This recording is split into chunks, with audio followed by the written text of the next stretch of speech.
So let's go into the archetypes part of this lecture. And so some tropes are considered archetypes and some are considered stereotypes. And the reason why I recommend using archetypes instead of stereotypes is because stereotypes tend to be flat. I mean, it's the first thing that comes into your mind often, and then there's nothing that you can do to make it more three-dimensional. Whereas an archetype can be used in many kinds of ways, like the archetype of a, let's say, a queen or goddess. So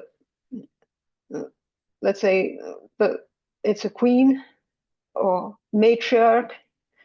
So you can use it to have a good queen, or you can have like an evil queen, like in Snow White and the Seven Dwarfs, or you can have a vain queen or a warrior queen.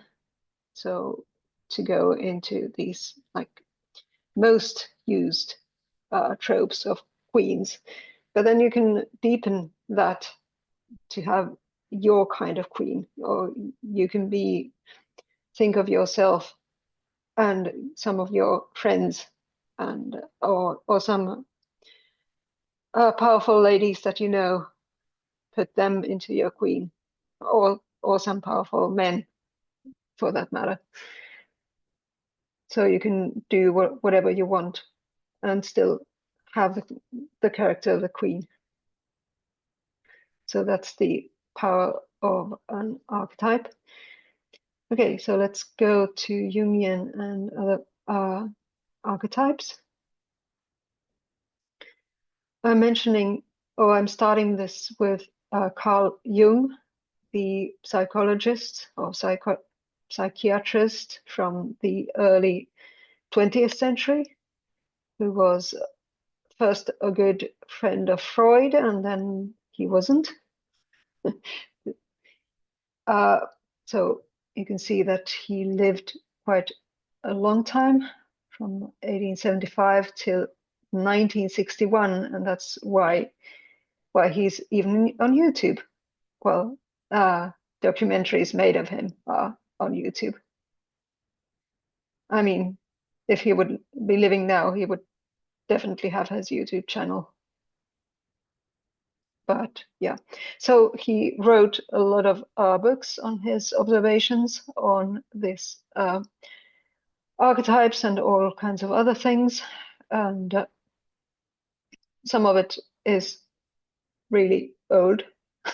I mean, in language and so on. So it's not quite that easy to read always, but anyway, interesting when you get to the style, or when you're used to the style. So he described archetypes that are like based on repeating thought patterns and actions that reappear across people in different countries, cultures, and eras. So it's not just characters, but also story tropes. And he liked these medieval tarot cards, also all kinds of fairy tales. He was enthusiastic about religions and epic mythology. And of course, because he was a psychiatrist, he was used to writing down his own dreams and analyzing them, as well as the dreams of his patients. So he had this theory of a shared subconscious that is in all people, that we all have some reoccurring archetypes in our minds. My take on that is that everybody has had some sort of family. So most archetypes come from our family connections, from our early childhood and late and adolescence. Anyway, Jung. So Jung is not the only person to have thought about archetypes. We'll talk about Joseph Campbell later and his hero's journey. But here are some basic archetypes that Jung came up with. We have the animus or anima, which is the soul of the person, or and the theory is that every person has the also side. I mean, if you're a female, then you have the male side in your soul as well. So then, like a woman would have an animus and a man would have an anima. So both, so that all people are born with a female and a male side to them. That was Jung's conception. And then we would have the shadow, which would be things about ourselves that we don't know or we don't want to know. And then there's the persona, which means the mask, basically. So that would be the thing that we show outside.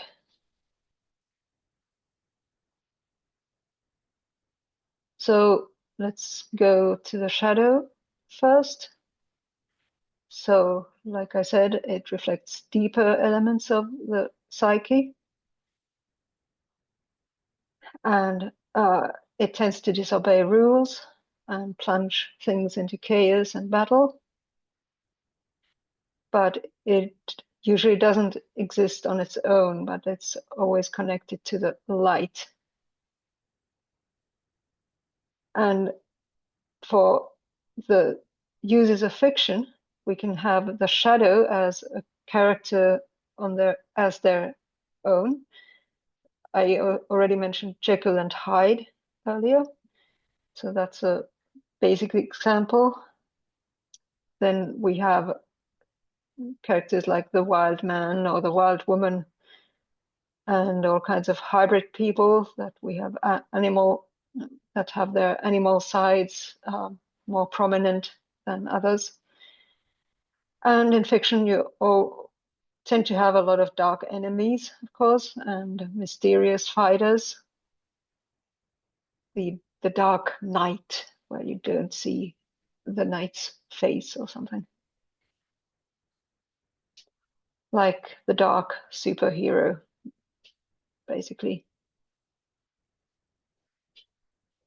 And yeah, I already said what animus and anima means psychologically. And it's also being used to describe the rational soul and like a balance. So in balanced people, it is said that both of these sides are in harmony with each other. And they can use either side when they need them. And for fiction purposes, we can have we can divide these into two characters. So we can have, of course, lovers, or we can have a set of superheroes or gods, or just ordinary human heroes. So we get a set of two people who are complementing each other in the male-female spectrum. Or we can have two friends, or we can have a friend and enemy, and so on, or two competitors. So I think you can come up with story examples that exist already.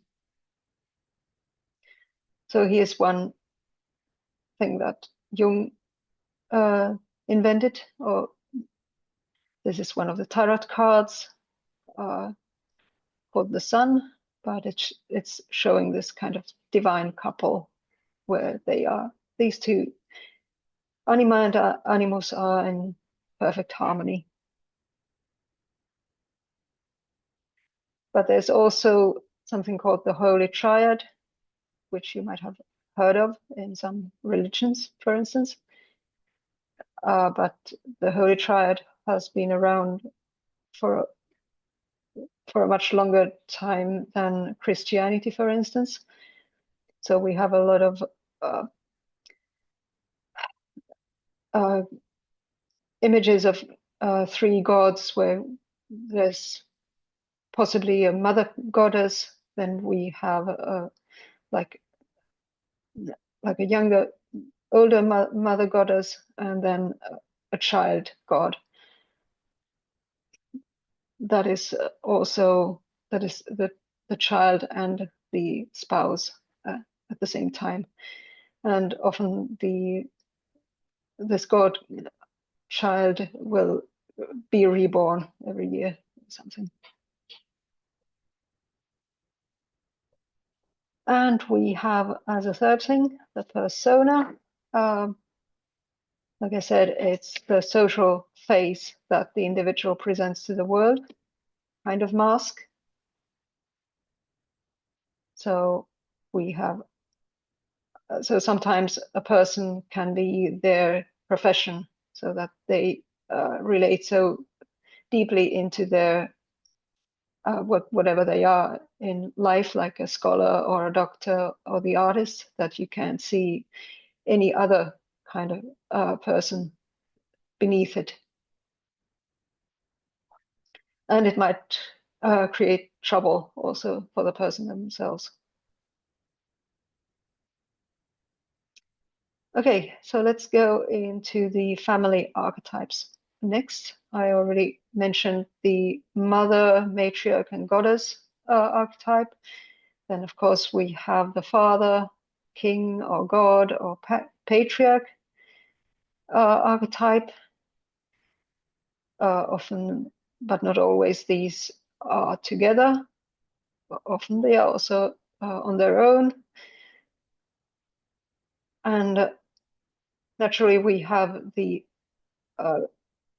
usually the grown daughter or son, who would be then the prince or princess, or the young goddess or the young god. And we have something called the eternal child.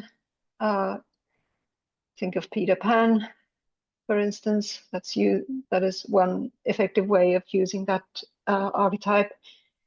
And then we have the grandparent. And each of these can be the protagonist. So you can choose any of them, and the story,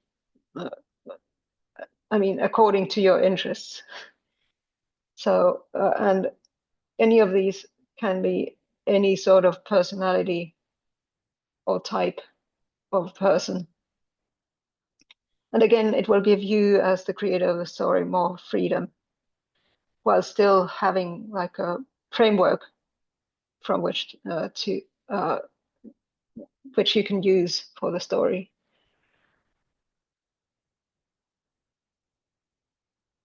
The eternal child, by the way, can be an actual child, or it can be a child that can't grow up or won't grow up, or it can be, like I mentioned earlier, a grown-up that has never internally become a grown-up. So a 75-year-old man with a 5-year-old mind. That could be also a shaman archetype, by the way. Think Lion King. What was the name of the wise monkey there? Do you remember? The first Lion King movie? Rafiki, was it? I think, yeah. Yeah.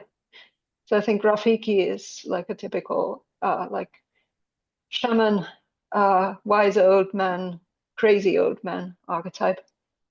So he's wise and crazy at the same time. And there's, as you saw earlier from the TV tropes, there are lots and lots of other archetypes around. Here are some of them. I think most of these were mentioned by Jung even, or by Joseph Campbell.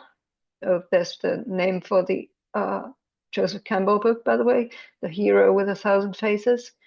You should find it. I think there's a copy online. Also, the documentary series I linked, it's based on The Hero with 1,000 Faces. But yeah, we do have the magician archetype, for instance. Then there's the trickster. So think about Disney's Loki series or Marvel's. So, and again, each of these can be the main character of your story. It can be the trickster or it can be the magician. In 16th and 17th century stories, the main character was often a wily or intelligent servant, or the servant that was more intelligent than their master.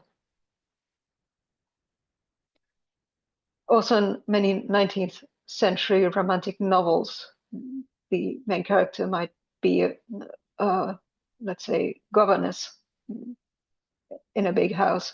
So that's basically a bit like a servant. Well, then we have the mirror or foil, which mirrors usually one of the main characters, or it can be a dark mirror. You might know a series called that even. So the mirror can also mirror our society or the story itself. So it doesn't have to be a character, it can be also a story trope. And we have the mentor, who again can be wise or wily, or the mentor could teach the characters some good things, or they might be like an anti-mentor and teach them bad things intentionally or not. So think of many crime movies, for instance, where we have an older criminal showing the younger what to do. And again, there are many variations, which is good with and typical with archetypes. And here are monomyth archetypes by Joseph Campbell, but I think I'll talk more about those when we get into the hero's journey. So you can read these with more time if you want to. But as you can see, they overlap with the Jungian archetypes. So there is no specific set of archetypes. Although if you are asking ChatGPT, for instance, then that will give you like a set of maybe 12 or 13 archetypes. And the AI is going to try to get you convinced that there is nothing more than those, but that's not true. Okay, let's go back, and I want to give you a couple of places where you can see yourselves more, or where you can find more information. So let's go to Wikipedia. So child's ballads. There we go. I wrote child ballads. So these are not ballads for children. They were collected by this guy called Francis James Child. So they have nothing to do with children in that sense. They are old English and Scottish ballads from the like mostly 1800s, but there are many that are very much older. As you can see, some of them are from even the late 15th and early 16th century, so Renaissance age, but most of them are from the 1600s and 1700s. And although they are in English, if you start reading them, the language might be a bit old, but it's interesting to go into them. Why I'm showing this is that you can find lots of stories from there and different versions of stories, because from each ballad there is typically like 5 to 10 different versions from around Britain. Oh, there he is, Francis James Child. So here you can have the motives. So many of these are like archetypal stories, one might say. And there's also Robin Hood, King Arthur. So if you're out of ideas of stories, then this is one place where you could go. And I mean, these definitely don't have any copyrights attached to them. So you could have like the basic story from a ballad and then put it into this century or some future century or wherever you want it to go. The same thing you can, of course, do with Shakespeare, for instance.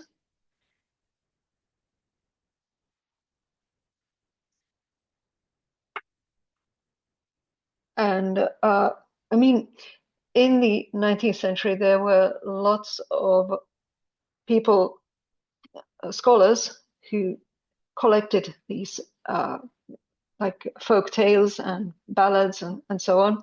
You might have heard of the Finnish Elias Lönnrot, who went around collecting like these Kalevala-shaped poetry, poetry. He was not the only one who collected them. There were about 10 to 20 people in the time frame of about 200 years who collected these. So you can find all that, like, I mean, of course there's Kalevala, but that's heavily edited by Lönnrot. If you want to get to the original material, there's something called Suomen kansan vanhat runot, which you can find. Yes, you can find them in your local library, but they are also digitalized in skvr.fi, Suomalaisen kirjallisuuden seura.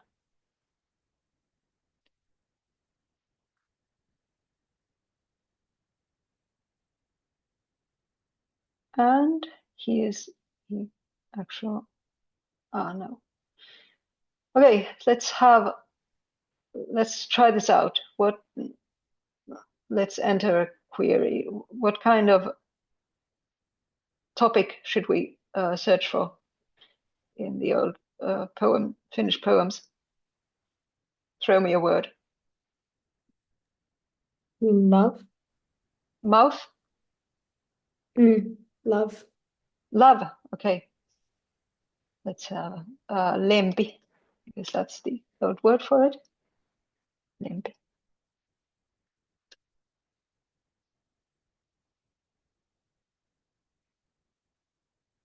And here we find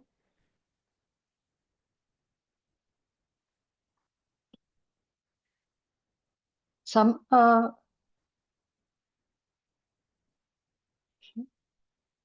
them,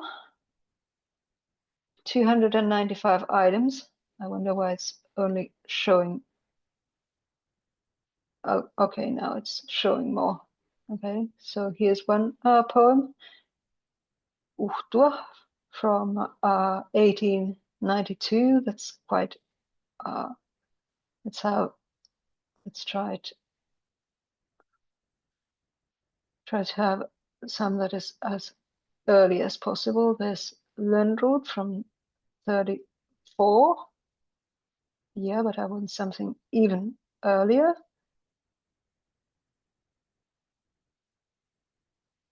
1834, 1834, 19.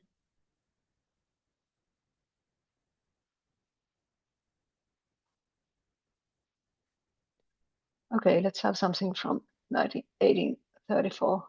Here's a poem Elias Lönnrot has found in Vuokkiniemi.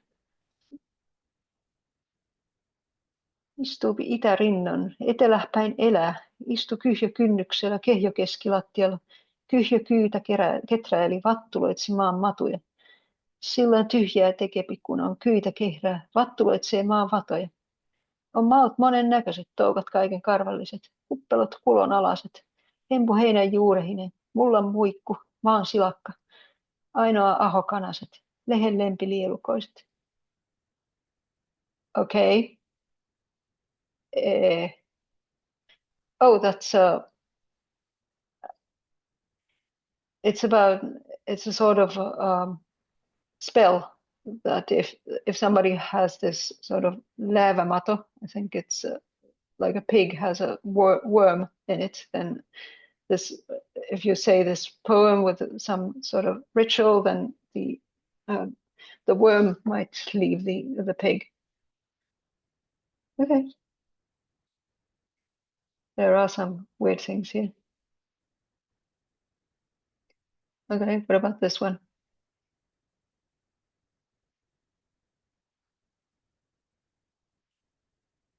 Neiti nuori pää keritty, tyttö vilkunan näköinen, jupasella juurikalla kosken korvalla tulisen. Asettu alakivellä siinä päätänsä sukivi hapsiansa harjoavi. Suostansa piipirahti taittu taimen harjastansa. Hius päästänsä putosi. Loppusenni nakkoavi kautta kainalon vasemman ylioikean olkansa. Siitä kasvoi kaunis tammi vesavirkkiä yleni, and so on.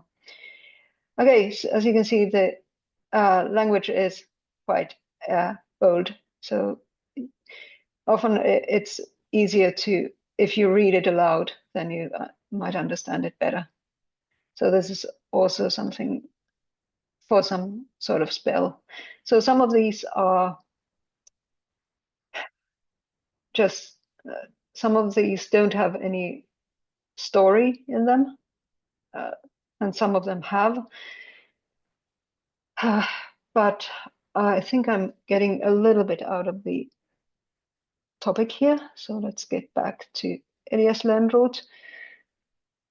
And so my point was that the 19th century was like a golden age for collecting these oral poetry and oral stories, folk stories.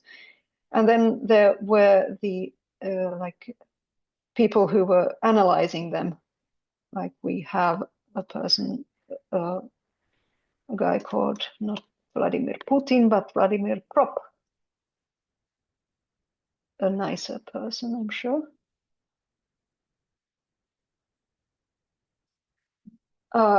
Anyway, Prop was this kind of, well, he actually lived quite far away into the into the 20th century, I can see, but he was a scholar who analyzed structural elements of Russian folk tales, a bit like Joseph Campbell did. And his morphology of the folk tale is quite well known. And I mean, he analyzed these folk tales as if they were computer code. So when you start reading his books, then they mostly resemble coding, I have to say. So if you're into that, then prop might be your thing. It's not that much my thing, I have to say, but yeah. So he, as you can see, he starts with functions, just like we have in computer coding.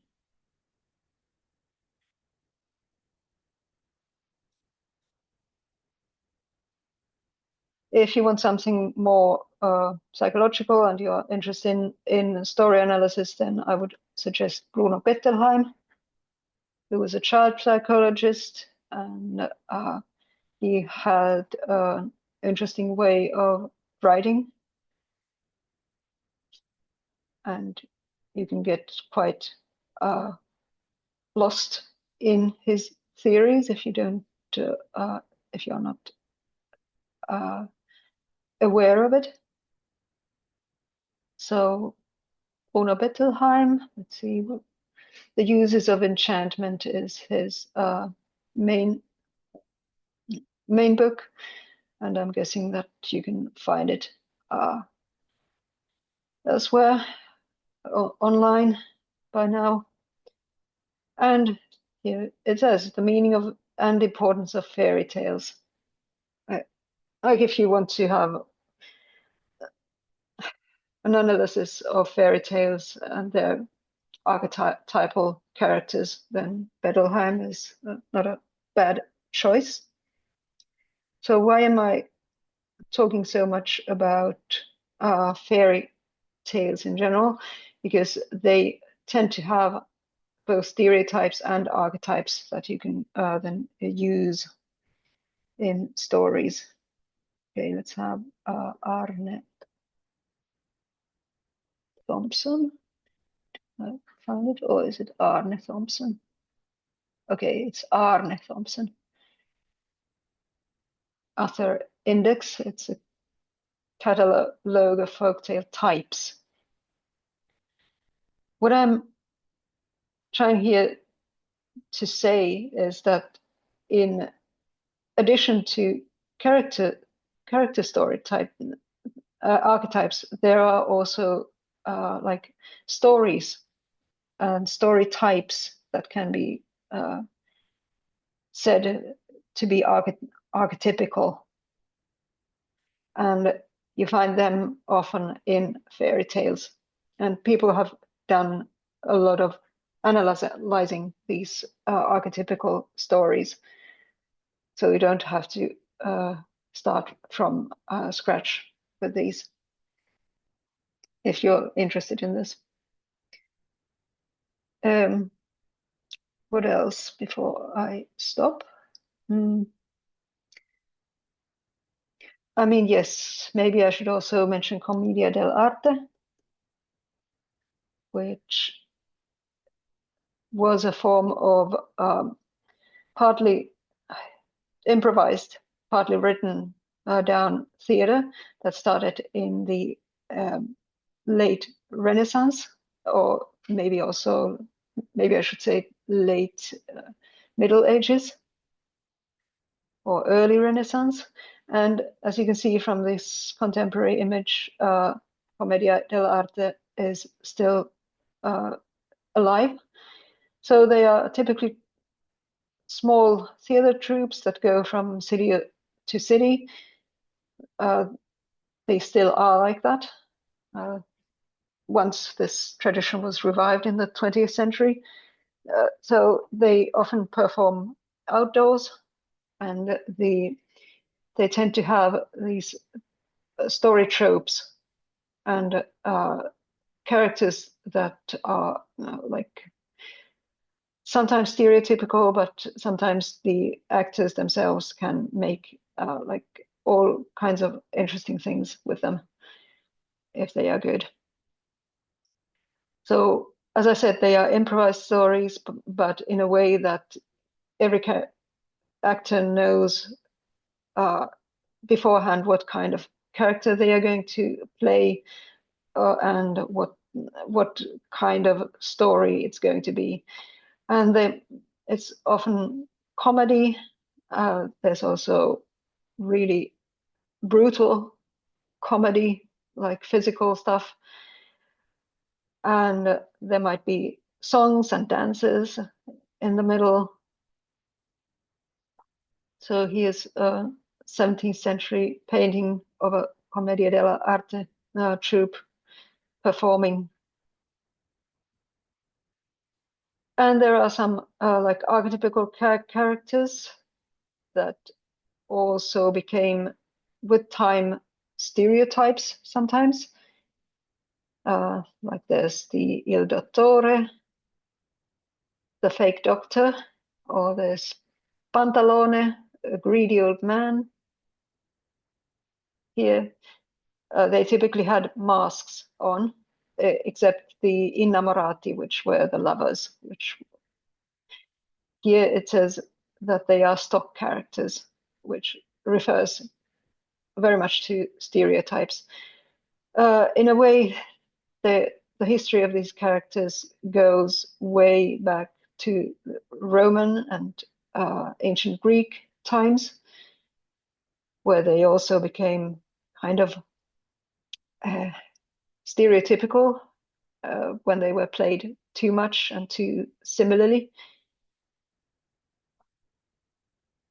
And then we have, of course, Harlequin, which you might have also heard of. If not otherwise, then at least we're in connection with Batman and the Joker. We have Harley Quinn character.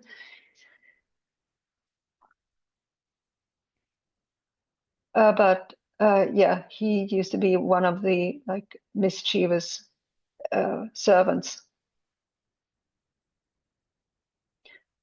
And there are many kinds of versions of the Harlequin in both the Commedia dell'arte and outside. And he's been used for lots of things. There we go. Harlequinade. And Punch and Judy comes from Harlequin. Maybe you have seen this kind of children's theater in Central Europe. It's also pretty popular, not just in the UK. I think in Germany it's called Kasperle.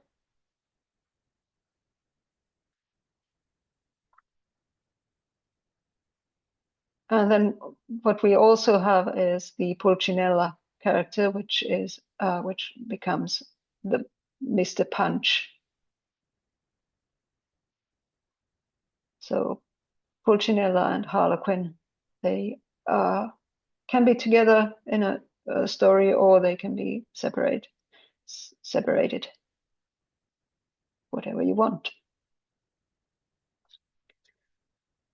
And maybe I should mention Molière, who was a French playwright from the, okay, now something is not happening.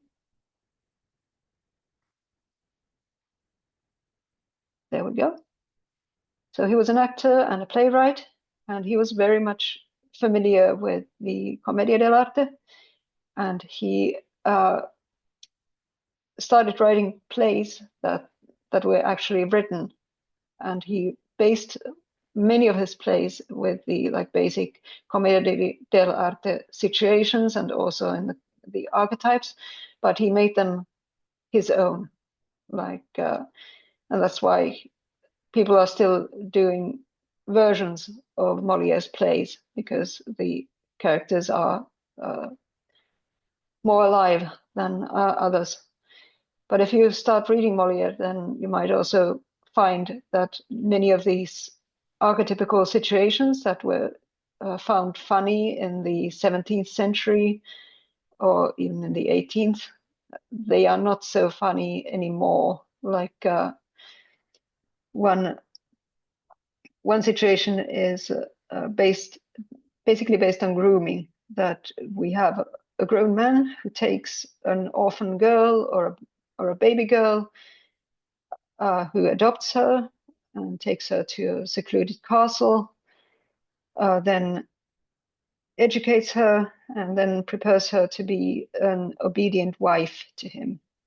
So if that's not grooming, then I don't know what it is. Anyway, that was seen as a like totally normal situation in these kinds of comedies, that a man would do this to a woman. And the comedy there was that, of course, the woman would then fall in love with somebody totally different, which was also funny, everything. So you have to think of the when these stories were written, when you read them, that the context is different than these days. Okay, a couple of examples of modern writers who have used these myths and story archetypes and character archetypes really well are, for instance, Neil Gaiman, if you want to read more of what he does. So here we go. You might know some of his work. There's Good Omens, Sandman, which is also a Netflix series, by the way. Then we have Anansi Boys, American Gods, Coraline. You might know that one as well. The Graveyard Book, Good Omens, which he did together with Neil Pratchett. So he has also written a book about how he does storytelling, which is also interesting. So he's a example of a person who has used all kinds of myths from all over the world in a creative way. Then I have two more before we stop. There's Diana Wynne Jones. Yeah, as you can see, instead of using slides, I'm just using Wikipedia now. So you might know the Moving Castle novels, for instance, which have been, one of them has been made into an animated movie by Hayao Miyazaki. Then we have the Chrestomanci series, which I also warmly recommend. So she died in 2011 and wrote books until the very end. So if you don't know her work, then I warmly recommend you to read them. So she uses a lot of the rule of three, as does Neil Gaiman, for instance. Having three central characters that are somehow connected to each other, or using the basic story trope of three tasks that have to be done, and that are, again, each of them is more difficult than the other, and so on. So she used to write complex tales for young readers, and when she was asked why she did such complex tales, she said that that's what young readers want, and that young readers are more accepting, or they accept complex tales and also expect complex tales than grown-ups, who usually like to have more simple tales. Yeah, which is interesting, and her books were hugely popular and are still hugely popular. Okay, then the third one that I want to mention, is Philip Pullman. There we go. This guy. And you might have heard about his Dark Materials trilogy, which has, it's no, the original one was a trilogy, but now he's writing a new trilogy, and there have been lots of other ones. So Pullman has also written about how he writes stories and where he takes his materials. And he is also known for his complex world building, just like Diana Wynne Jones and Neil Gaiman. And he has this theory of storycules, or small molecules of basic situations between people that can be then used in different ways. I don't have enough time to explain it here, but I've found it very interesting. So yeah, I think it's on HBO Max, the series that was made of his Dark Materials. I think it's like 3 seasons, 2 or 3 seasons, 3, I guess. Yeah, I could just check it actually.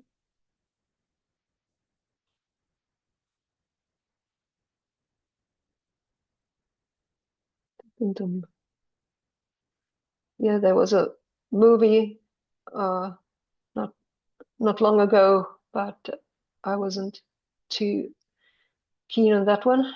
The in the series that the Pullman was one of the executive producers, so he had more to say to how it was done.